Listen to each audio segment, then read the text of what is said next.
Today's guest is former National Security Advisor H.R. McMaster. General McMaster, welcome to Next Step Forward for I'm sure is going to be an enlightening and informative program. Hey, Chris, thank you. It's a pleasure to be with you. Really appreciate your time, sir. General McMaster is a native of Philadelphia, and General, just my listeners know that I'm a diehard Cowboys fan, so maybe for some time at the end we can talk about the woes of the NFC East this year, but we'll save that for the end. General McMaster graduated from the United States Military Academy in 1984. He served 34 years as an Army officer, earning numerous commendations and awards, including the Bronze Star and Purple Heart. He retired as Lieutenant General in 2018. He, of course, also served as the National Security Advisor to President Donald Trump. General McMaster is also Dr. McMaster. He holds a PhD in history from the University of North Carolina and has taught at West Point. He's a senior fellow at the Hoover Institution at Stanford University, and he also has a new book out titled Battlegrounds, The Fight to Defend the Free World. General, it's been a very eventful few weeks leading up to this year's general election, and obviously in the days since then. Some national reporters and many pundits have focused on and speculated about whether or not our country will have a peaceful transition of power. That's the kind of talk we've never heard of before, and it has unnerved some Americans. What do you believe is going to happen between now and Inauguration Day on January 20th? Hey, Chris, I don't think we have anything to worry about, thanks to our founders. So what I write about in Battlegrounds is the need for us to be competent strategically, but also to be confident in who we are as a people and confident in our democratic principles and institutions and processes. And our founders were brilliant about this, right? They had lived through the bloody wars in England in the 17th century, and they thought about, okay, what could go wrong? And they tried to put in institutional countermeasures to what could go wrong. So, for example, the executive branch of our government has no role in the transition at all. And so there have been these speculations about, what if, and even speculation about the military, which is kind of crazy talk, I think. So, Chris, I feel good about it. I mean, our institutions are strong. Of course, you have, the Republican Party challenging election results in the states. Hey, but we have a legal process that they're going through, right? So, the people who decide who's going to be president are the American people when they vote. And then if they don't get it, if there aren't enough electoral college votes, it goes to the House of Representatives. And if it needs to be adjudicated, it's done by the courts. And I think all those adjudications will be at the state level. I don't think we should worry about it, Chris. You said that it's tough to put together a positive agenda if there's only 70 days left in an administration. So what do you make of President Trump's post-election personnel changes at the Pentagon, including the firing of Secretary Esper? Yeah, well, a positive agenda would be to ensure the smooth transition, right? Because all of us as Americans should want now the elected president to succeed. But, I think these last minute personnel changes, if they are for a policy agenda, I think that agenda would be most likely be more, destructive than constructive. And I think we see that now with this drive to disengage all of our forces out of Afghanistan, right? Which is really a continuation of the flawed policies of the Obama administration and the Trump administration, essentially doubling down on those flaws. In particular, this assumption that the Taliban is somehow completely separate from other jihadist terrorist organizations, which it's not, or this belief that power sharing with the Taliban might be something palatable to all of us, and which of course it would not either. I mean, we know what Taliban control looks like. It looks like 1996 to 2001. It looks like a group that is determined to brutally oppress the Afghan people, but then also to reinforce these jihadist terrorists who are a threat to all humanity. You said during an interview on Veterans Day that transition periods between administrations are a sensitive time because adversaries may choose to act out. Are you especially concerned about the potential for problems this year because the president has refused to concede? No, I don't think so. I think that they would act out, in any circumstance. But if there is an appearance that we're weak, right, then of course that will embolden those who want to accomplish objectives through the use of force or through forms of aggression that just fall below the threshold of what might elicit a military response. And I think if you are the Chinese Communist Party leadership now, you're looking at the United States and you're seeing the United States, emerging. We hope at this stage, or enmeshed in a quadruple crisis, a crisis associated with a pandemic, a recession, the social divisions laid bare by George Floyd's murder and the protests and violence that followed that, dissatisfaction over issues such as inequality of opportunity, and now, of course, this vitriolic political season that we're in. So I think that it is likely that the Chinese Communist Party isn't been emboldened in this way. And you've seen it with this wolf warrior diplomacy. You've seen it with massive cyber attacks against our medical research facilities in the midst of a pandemic. You saw Australia come in for particular attention by the Chinese Communist Party because they had the temerity to suggest that maybe we ought to look into the origins of COVID-19. And of course, the response was massive cyber attacks across all sectors of the Australian economy and public sector, as well as aggression, economic aggression. Leaving millions of dollars of lobsters rotting on the docks and so forth. And then physical aggression on the Himalayan frontier with India and in the South China Sea. And I mean, I could go on about this, right? So I think it's in many ways already happening, Chris, as we're seeing aggressive actions while the world's distracted as well. I think this may have been a factor in Putin's poisoning of Navalny, or his infiltration of more little green men into Belarus. So maybe this was a factor in the aggression in Nagorno-Karabakh as well. So I think, Chris, it's worth watching these developments. I mean, I wrote the book in large measure because these are the crucial challenges that I think will define our future. And I hope that Americans regain our interest in the problems and challenges abroad that affect our security and prosperity here at home. How would you compare the potential dangers of this year's transition to the 2000 presidential election, when things hung in the balance for more than 5 weeks while Bush v. Gore was resolved? Yeah, well, again, I think if anything, that experience in 2000 should make us confident in our institutions, right? I mean, you can't get much closer than that election. And there was an adjudicative process. As you remember, there was all that contention about the Attorney General of Florida and the decision that she made, but then it panned out when the whole full recount was conducted. I think that we should also recognize that being a sore loser is not only confined to Donald Trump and his most avid supporters. If you remember when Donald Trump was elected, there's this whole resist movement, right? And not my president marches and so forth. So I think Americans have a right to express their dissatisfaction, but I hope that in the future we all can play a role in restoring our confidence in our democratic principles and institutions and processes. Chris, I mean, a lot of people say, okay, hey, look, America's hopelessly divided. Well, I mean, we're divided politically. If we weren't divided politically, we'd have like a one-party system, which sounds kind of like China to me. So I'm not that worried that we're divided, but I think that we just have to have civil, respectful discussions and meaningful discussions about the problems we're facing. Because I really believe, and I write this in Battlegrounds, I think if we started our conversations with what we agree on, we can get a lot done, because I think we agree on much more than we disagree on. No, that's an excellent point. And hopefully our listeners and the rest of America will take heed to that. So thank you for that comment. We're talking about bad actors previously. Who are the potential bad actors and how might they cause trouble, and what, if anything, can we do to prevent it? Well, I think that we've got to put the Chinese Communist Party at the top of the list for some of the reasons I mentioned already. I think it's very important to understand what is driving and constraining the other, right? The argument in Battlegrounds is for strategic empathy, right? To pay attention to what is the ideology, what are the emotions, what are the aspirations that drive and constrain the other. The Chinese Communist Party is driven by fear, first and foremost, fear of losing its exclusive grip on power. And that fear is also connected to a grand ambition, the ambition to achieve the national rejuvenation and to allow China to take center stage in the world, to use Xi Jinping's phrase from October of 2017.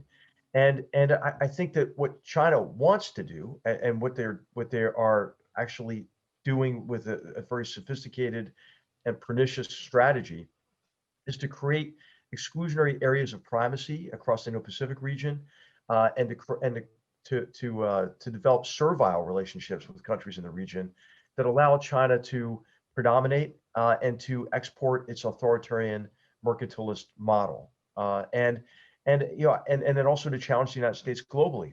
And if China succeeds, right, the world will be less free, less prosperous, and less safe. So it is in all the free world's interest to compete effectively against the Chinese Communist Party. And we talk more about that if you like. I mean, I think Russia is also a danger, right? Russia does not have the resources to compete with us head to head from an economic perspective. Their economy is about the size of Texas, but Putin is driven.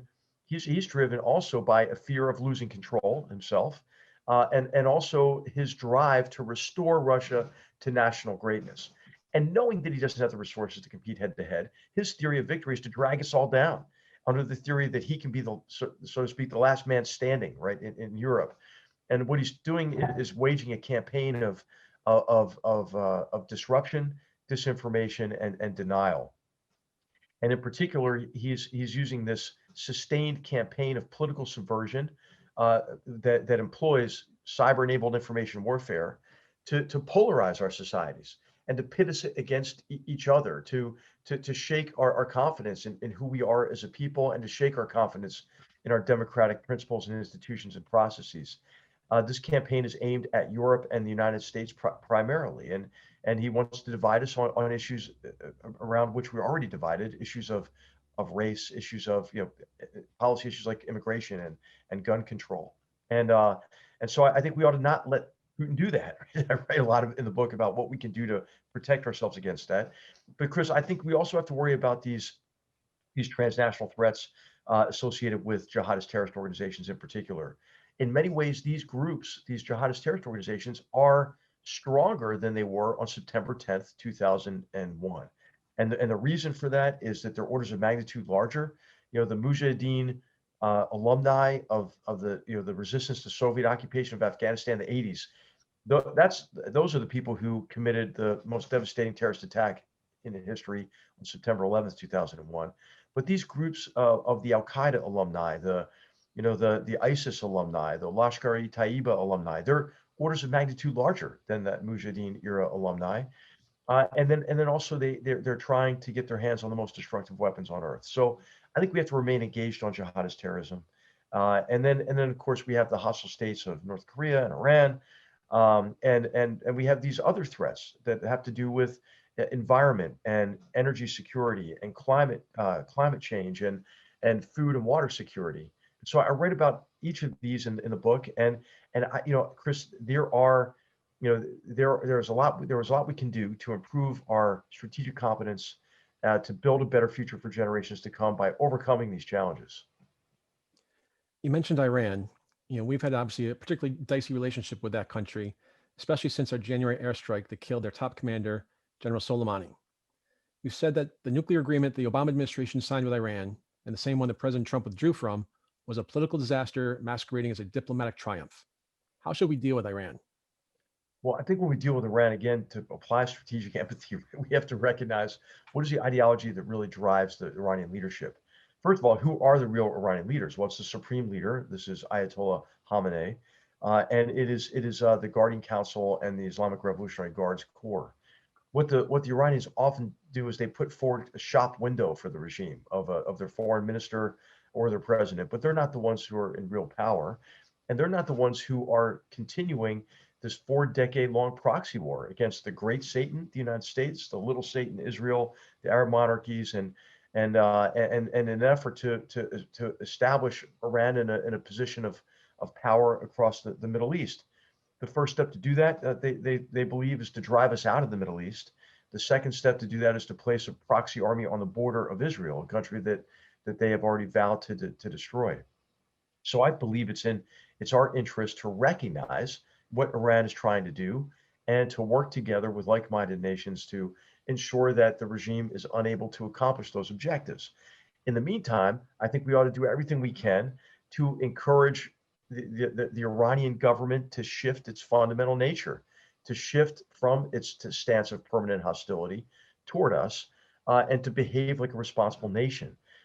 And what I argue in the book is that we ought to actually try to force them to make a choice between either continuing support for terrorist organizations and militias that are perpetuating a cycle of sectarian violence across the greater Middle East and generating a humanitarian catastrophe of colossal scale, or acting like a legitimate nation. But until they act like a responsible nation, they shouldn't have the benefits of being part of the international economic order. So I think it's really important to keep the sanctions in place on Iran, and to make it clear that they won't have the benefits of sanctions relief and integration into the international economy until they change their hostility toward us. You're one of the most decorated people to serve in a presidential administration. What attracted you to become National Security Advisor, and what's the real backstory of how you were offered that role? Well, Chris, this is the fifth president under whom I served since I swore an oath to support and defend the Constitution of the United States when I was 17 years old, going into West Point. So, for me, I mean, this was a bonus round as an active duty Army officer to be able to serve as National Security Advisor. I had been on the receiving end of policies and strategies in places like Iraq and Afghanistan that were based, I thought, more on fantasy in Washington than reality on the ground in those places. So I thought it was an opportunity to maybe administer a corrective to unwise policies and strategies as well, and to help the new president advance and protect American interests. So it was an easy decision. It came up quite unexpectedly. I was in Philadelphia, on my way to the Foreign Policy Research Institute. The job that I was in was to really design the future army, and I was giving a talk on Russian new generation warfare from a study that we had commissioned on the annexation of Crimea and the invasion of Ukraine. And I got a phone call, and it was the Deputy White House Chief of Staff inviting me to go to Mar-a-Lago that weekend to interview with President Trump for the job. So, I went home to Tidewater, Virginia, and got on a plane to Palm Beach. I did the interview the Saturday afternoon or Sunday afternoon. Was asked to stay there for a second round of interviews. On my way in for the second round of interviews, I ran into Ambassador John Bolton in the men's room, who had just completed his second interview. Had my interview. The president offered me the job and announced it that day. I flew back on Air Force One. Got in Ospreys that flew me back to my house in Tidewater, Virginia. Packed a bag, and I went to work the next day. In the White House Tuesday afternoon.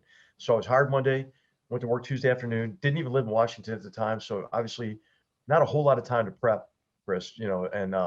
But it was a privilege to do it, and it's a great job, and I wouldn't have traded it for anything. I mean, I think it was a clear choice to continue serving, and I was grateful for the opportunity.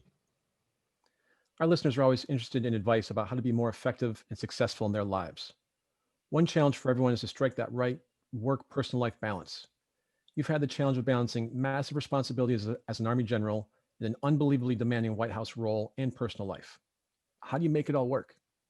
Hey, it's been my family. It's been my wife and my daughters and my sister and my mom before she passed, and my father. I mean, everybody was so supportive of my service, and I think that's really important for those servicemen and women who are serving. Obviously, it's easy to see the hardships associated with service. The long time away from family, being in dangerous and austere environments. Obviously, the most difficult is obviously if you see someone in your team and in your unit, the unit becomes like a family in the military. If you see them wounded or killed in action, so you see all these, the arduous nature of service, but oftentimes you don't see the tremendous rewards of it, right? It's harder to imagine. And those rewards include being part of something bigger than yourself, right? Being part of a team in which that man or woman next to you is willing to give everything, including their own lives for you.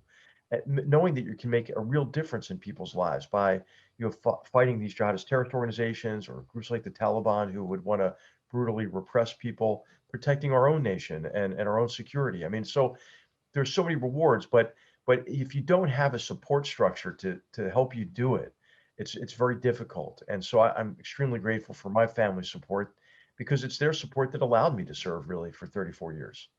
Well, they say it takes a village to raise a family, so kudos to you and your family. That's terrific. That's great. Earlier I mentioned your new book.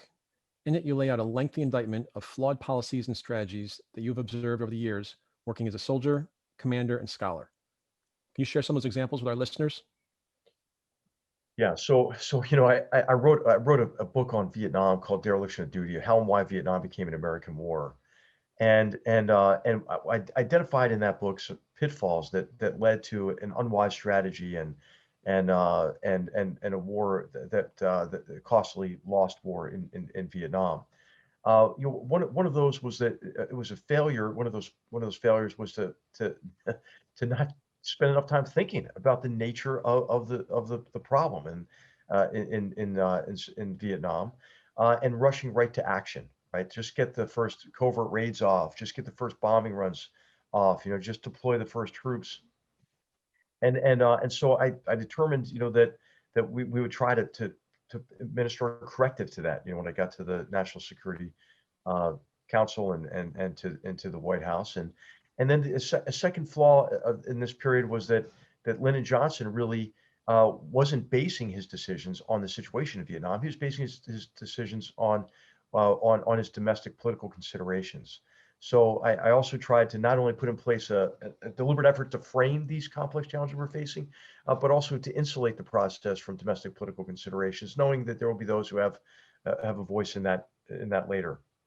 And then also in the run up to Vietnam, there were people around the president who were determined to give the president the advice that Lyndon Johnson wanted, right? And so I was determined to not to do that in the job as well, which probably limited my shelf life, but that's okay. I mean, I was at peace with that. And what I noticed is similar problems in both Afghanistan and in Iraq. We often want to debate, Chris, like, should we have invaded Iraq in 2003? I think we ought to debate who the heck thought it would be easy and why did they think it would be easy? And we failed to recognize in both wars the important work that has to go in to consolidation of military gains and getting to sustainable political outcomes. And paradoxically, it's actually the short war mentality as applied both to Afghanistan and to Iraq that lengthened those wars and made them even more costly. So, as my friend, fellow historian Conrad Crane says, we've never been able to never do it again. And it seems like we're just condemned to relearn these lessons about the need to consolidate gains and the need to get to sustainable political outcomes. You say this is not the book most people wanted you to write. What do you think most people expected, and why did you decide to write Battlefields instead? Well, I'll tell you, Chris, a lot of people wanted me to write a tell-all about my time in the Trump administration. And of course, first, beyond the point of, okay, do we really need another tell-all on Donald Trump? I mean, I think there's something like 1,400 books out on that topic, already. So, but I wanted to write something that was more useful. I thought to readers to write a book that could help bring Americans together for meaningful discussions about the challenges we face and what to do about those challenges. I wanted to contribute to a deeper understanding of these challenges and what to do about them, but I also wanted to contribute to my own to all of our education about about how we can build a better future for generations to come. And so I hope I pulled it off in the book. The book was was also a continuation of my own self-education, and I got to read and think and write about these complex issues and to learn about them. A big theme of the book is what you call strategic narcissism, a mindset that all too often leads presidents and their advisors to craft policies based on wishful thinking. Is there a couple of examples you can share with us? Sure. Strategic narcissism is a danger because it's self-referential, right? But it's also a danger because it doesn't acknowledge the authorship over the future that others have, right? And then we therefore tend to define our policies based on what we would prefer rather than what the situation demands. So I think one of the biggest, examples of strategic narcissism is the assumptions that underpinned our approach to China in recent decades, and that is the assumption that China, having been welcomed into the international order, would play by the rules, would, as it prospered, liberalize its economy and liberalize its form of governance. This is what underpinned the approach toward China of cooperation and engagement. Well, I think it's clear that now that the opposite is the case, right? That the Chinese Communist Party is not only endeavoring to extend and tighten its exclusive grip on power internally by stifling any form of human freedom in China, but also exporting its authoritarian statist model in a way that, if they succeed, the world would become less free, less prosperous, and less safe. Another example of strategic narcissism, I think an extreme example today, is the approach toward Afghanistan, in which we've essentially defined the enemy as we would like the enemy to be, rather than the actual Taliban. And so there are many examples in the book. I mean, I talk about across three administrations, right? This belief that if we just made an approach to Putin that Putin would change his fundamental behavior.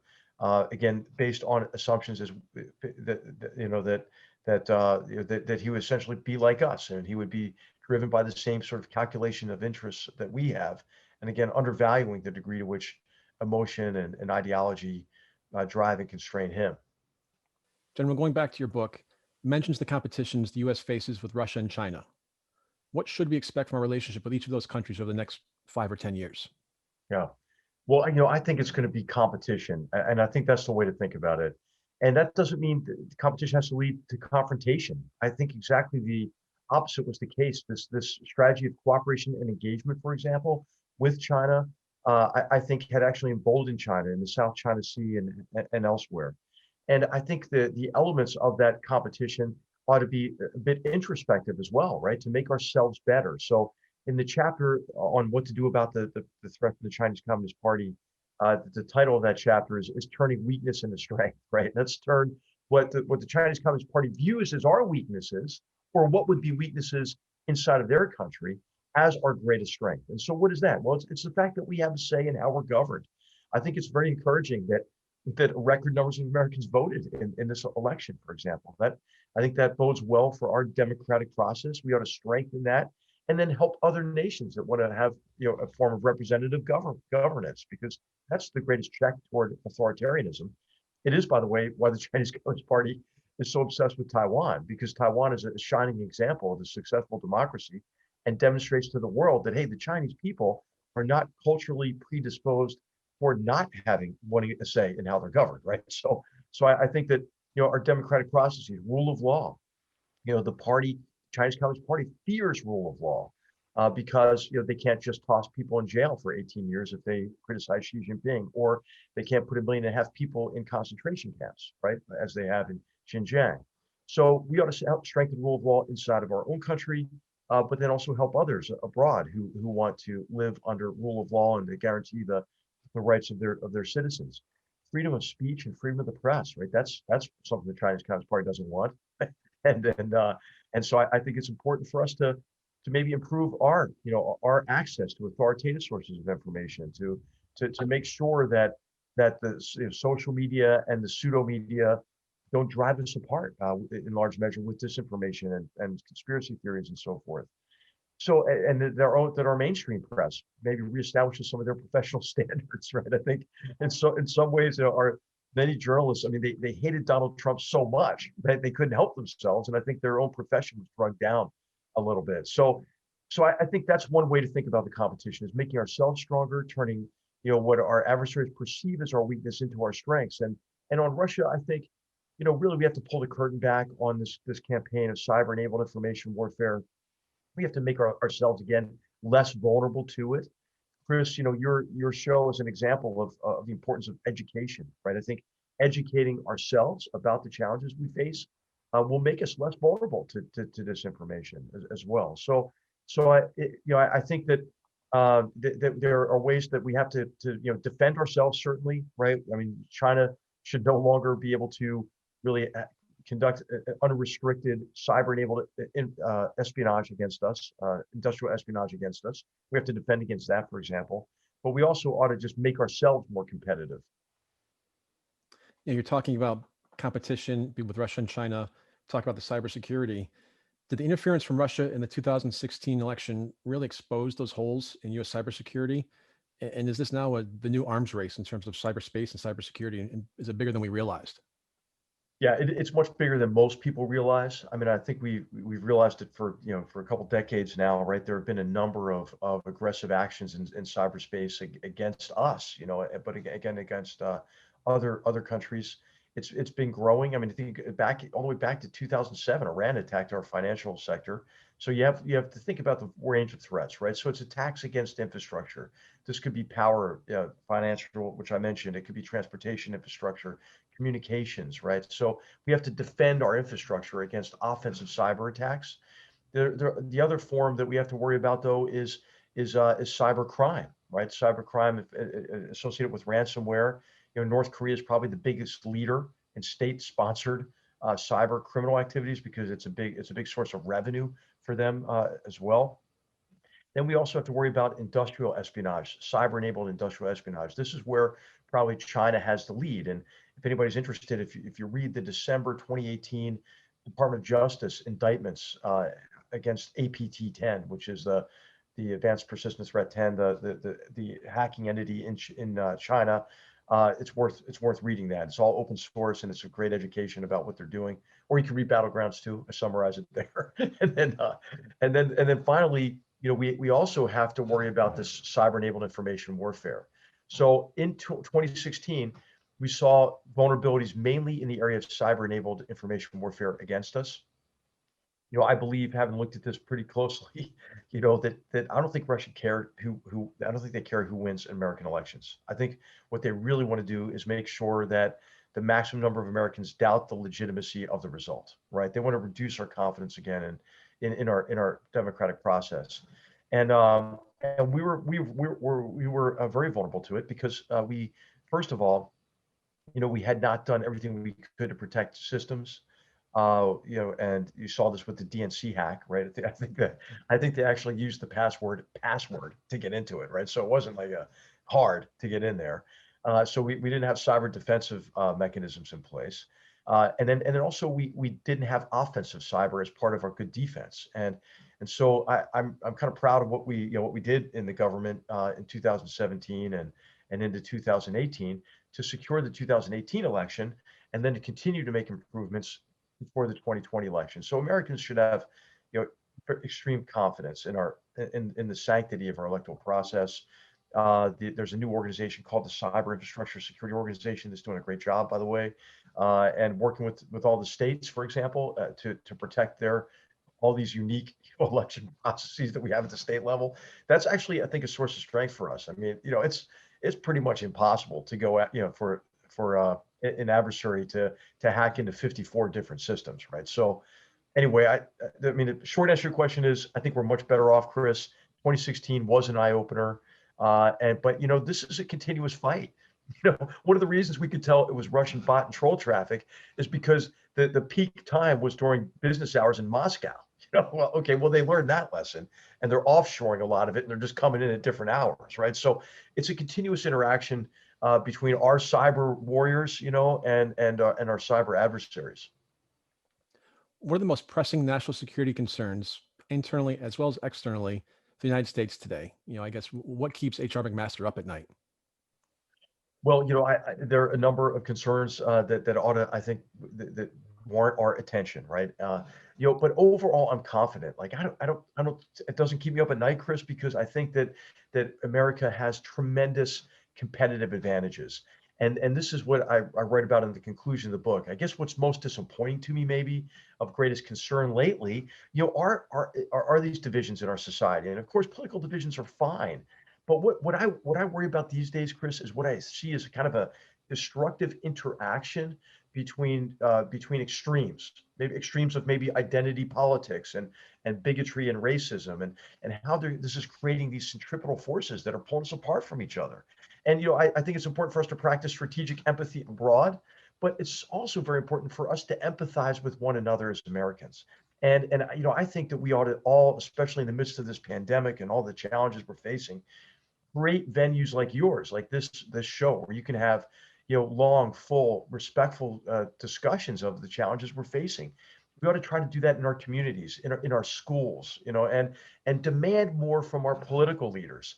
I have this idea, Chris. I mean, I hope it's right that our media and our political elites are much more polarized than the vast majority of Americans are, right? And so I think we have to come together and respect one another and restore civility and demand that our political leaders not compromise our principles to score partisan political points.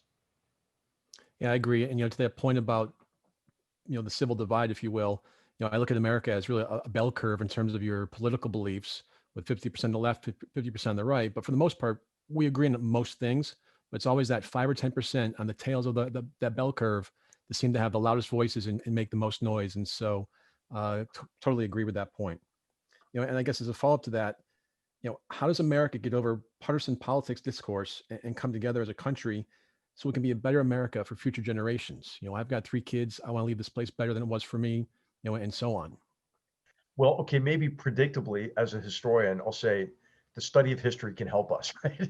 And I think that what's happened is, I think the version of American history that we teach now diminishes our confidence in who we are. Now, to restore that, I don't think we should come up with some contrived, happy view of our history, right? We should learn our history with all of our flaws. But hey, we should take great pride in the radical idea of our revolution that sovereignty lies neither with king nor parliament, but with the people, right? And that we do have this great gift of having a say in how we're governed. We should celebrate that. We should also be disappointed, at the founding that our founding did not, did not remove the greatest blight on our history, which was the institution of slavery. But we should celebrate the fact that the rights enshrined in our Declaration of Independence and in our Constitution, the Bill of Rights, did actually make that institution untenable. And we could celebrate the fact that we fought our most destructive war to emancipate 4 million of our fellow Americans. We can again be disappointed, in the failure of Reconstruction and the rise of Jim Crow and the Ku Klux Klan and separate but equal. But again, celebrate the triumph of the civil rights movement and the dismantlement of de jure segregation and inequality of opportunity. So I just think that that our the notion of our history these days and the way it's taught, it's sort of infected by, I would call it, a streak of, at least, or a mild form of self-loathing, right? Which is, yeah, I think I'm going to oversimplify here, but it's sort of the new left interpretation of history, right? That all of the ills of the world prior to 1945 were due to colonialism, and all of the ills of the world after 1945 were due to capitalist imperialism or whatever.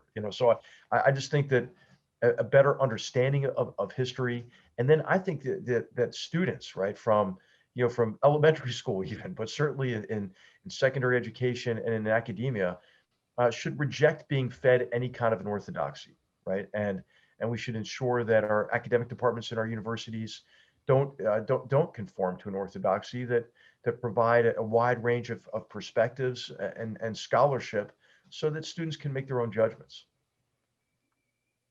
I think you first caught notice of people up the chain of command when your doctoral thesis, which was very critical of the presidential and military leaders who led us deeper into the Vietnam War, was published as a book while you were an Army major. How does someone know when the unvarnished truth is the right career move and when it's a potential career ender? Well, I think you just have to do the right thing. I think the best advice is, like, if you're not concerned about the prospects of your career, you can get a lot of good done and just let the chips fall where they may, right? And I didn't have the courage not to tell that story, right? Because I was researching and learning about it. I had benefited really from extraordinary leadership in the Army, an Army that had just kind of gone through a renaissance in the post-Vietnam period, led by a generation of really courageous and I think imaginative and thoughtful officers. So I was already part of a culture that was fine with self-criticism, right? And actually encouraged it, right? When we go to our training centers in our Army, they push the limits of units' capabilities because they realize, hey, good units have to fail, right? So they can learn and get better, right? They have to be pushed to the limits of their capabilities. And so that's the kind of environment I was in the Army, and I thought it was wholly consistent, with our culture. General Hugh Shelton, who was the chairman of the Joint Chiefs of Staff at the time, when dereliction of duty came out, he was very supportive. He sent the book to all 4 stars and all the services, and then I served as lunch entertainment for him and what were then the commanders in chief, but now the combatant commanders and the Joint Chiefs of Staff. So it was a great privilege as an Army major to talk to all these 4 stars, at the intro, General Shelton said, "Hey, you just read this book about how our predecessors screwed it up. This is so you don't screw it up." And so it was humbling and a privilege to do it. It was welcomed. When dereliction of duty came out, I was a major at Fort Irwin, California, in the middle of the Mojave Desert, and I was the executive officer of a cavalry squadron. My phone rang.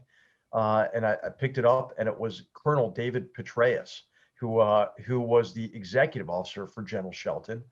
And he said, "I'm calling to tell you that the chairman just read your book. He loves it, and he wanted me to give you my number. And if anybody messes with you, call me."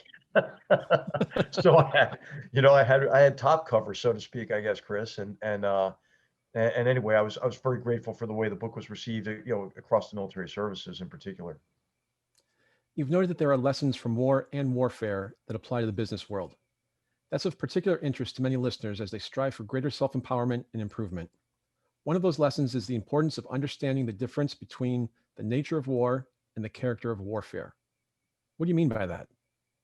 Okay, Chris, I think we get into trouble when we think, hey, really, really, the next experience, in this case, the next war, is going to be fundamentally different from all those that have gone before it. And when people ask, why study history, I think in large measure it's an exercise in humility, right? Because if you're not interested in history, you're just basically saying, hey, all I need to know for my life is my personal experience. That's gonna be everything, right? You're not going to learn from the experiences of others or those who've been through challenges before you. So I argue for paying attention to continuities. The great American historian Carl Becker said in a speech in the 1930s to the American Historical Association, he said, "Memory of past events and anticipation of future should walk hand in hand in a happy way, without one disputing primacy over the other." And I think when we look at our experiences in the wars of the early 21st century, we're going to attribute many of the difficulties that we had in places like Afghanistan and in Iraq to neglecting continuities in the nature of war. In the late 1990s, many accepted a sort of orthodoxy about future war associated with what they were calling the revolution in military affairs. Future war was going to be fast, cheap, efficient, waged at standoff range, basically because of our technological military prowess. And this was a setup. It was a setup because we forgot really four key elements of continuity in war. First of all, as we already talked about, right? War is an extension of politics, right? So it's like the Geico commercial. Everybody knows that, right? Because that's what Carl von Clausewitz said. But really, what that means is you have to consolidate gains to get a sustainable political outcome. War is human. War, people fight for the same reasons that Thucydides identified 2,500 years ago: fear, honor, and interest. War is uncertain because it is interactive and because your adversary has a say in the future course of events. I mean, just think about the wars we've been in. We now have a habit of announcing years in advance exactly the number of troops we're going to have in a place and what they're going to do. And I mean, how can that make any sense, right? To give your plans to your enemy, is this a script that we're going to ask our enemies to adhere to? And then finally, war is a contest of wills, and this is where I think our leaders have failed to tell the American people consistently, really give them two messages, right? And the first is what's at stake? What's at stake in Afghanistan today? And then secondly, what is a strategy that will deliver an acceptable outcome, a favorable outcome at a cost that's acceptable to the American people? And I think that it should be no surprise that more and more Americans are calling to end these endless wars because they haven't been given that information from our political leaders mainly. Another lesson you've emphasized is the importance of navigating uncertainty, especially in competitive situations. Your philosophy is that ambiguous goals lead to confusion, and confusion leads to scattered energy. How should we go about eliminating uncertainty in our decision making?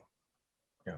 Okay. So first of all, I think just by recognizing the role of contingency and the fact that you can't predict the future course of events precisely in a competitive environment, in a competitive environment in war or in business, for example, competition over market share, right, with competitors. And so I think it's immensely important though to have a goal, to know where you're heading, so that your team and those you're working with can take initiative because they'll see opportunities. So if you don't have a goal, if you don't have clear objectives, then people don't really know how they can contribute to achieving your vision and to accomplishing those objectives. So I think that once you establish these goals and objectives, though, what you have to do is to examine and try to assess the degree to which you have agency and influence over the environment, so that you can get to those goals and objectives. You have to sort of inventory what are the obstacles that are impeding you from getting to your objective state or to accomplishing your goals, and what are the opportunities that can be exploited. Often this is in partnership with others. This is when as you're thinking about developing a strategy, You want an interdisciplinary perspective. You want a diverse perspective brought to bear your your environment and to your competition, because it's often in the combination of different efforts that you can achieve synergy and create opportunities. So, I discussed this in the final chapter of the book a little bit. This idea of strategic competence, what it means, and how to go about it.